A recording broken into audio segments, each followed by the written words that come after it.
जानते हैं। और शिव जी ने भी कह दिया कोई दिक्कत नहीं, आप वहाँ रहना चाहते हैं तो आप रहिए, लेकिन आप जब भी मिलना चाहें इस शिवलोक कैलाश पर्वत पे आ सकते हैं। गणेश जी तो वहीं रहे हैं, वह कहीं नहीं गए। वैसे ही लोग विदेश से धन कमा के लाना चाहते हैं, लेकिन वह धन आपके घर पे ही मौजूद है, आप जहाँ हैं वहीं मौजूद है। गणेश जी ने सिद्ध किया, सब रिद्धि सिद्धियाँ उनके पास स्वयं चल के आए, उनको कहीं जाना नहीं पड़ा। वैसे ही आपको कहीं जाने की आवश्यकता नहीं है। परमात्मा ने आपको जिस जगह, जिस स्थान, जिस क्षण, देश काल परिस्थिति में उत्पन्न किया है, वहीं आपकी उपस्थिति से आप संपन्नता स्थापित कर सकते हो, रिद्धि सिद्धि ला सकते हो। यह गणेश जी हमको सिखाते हैं। कोई भी मनुष्य कार्य नहीं करना चाहता है, उसकी पूर्ति आज के समय में AI, AGI कर रहा है। आज यह पूर्णतः संभव होने जा रहा है, क्योंकि हम AI के युग में रह रहे हैं।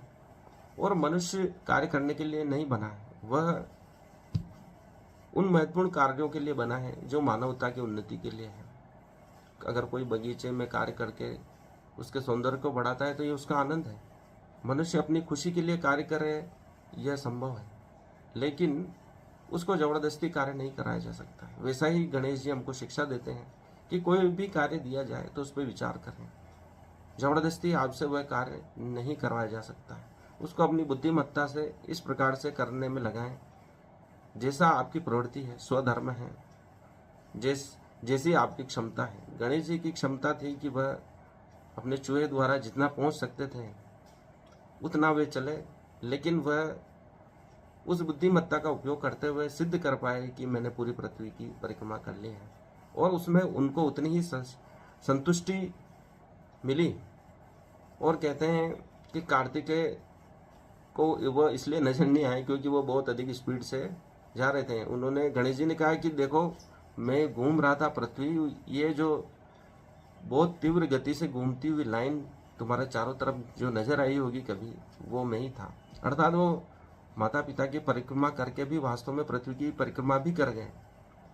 यह वैज्ञानिक रूप से भी उन्होंने तर्क बुद्धि से भी कार्तिकों को सिद्ध कर दिया, लेकिन वो इतने नाराज हुए और बात भी मान ली, लेकिन वह दक्षिण की ओर चले गए। इस प्रकार गणेश जी की कथा से यह भी शिक्षा मिलती है कि कोई अपने भाई वगैरह नाराज भी हो जाए तो आप उनसे तर्क न करें, वो जो करते हैं उसमें अपनी सहमति प्रदान करें, और वो जहाँ संतुष्ट रहना चाहते हैं उन्हें रहने दें। उनसे बहस करने से कोई फायदा नहीं है, क्योंकि वह अपने स्वधर्म के अनुसार ही कार्य करेंगे। जैसा कि कृष्ण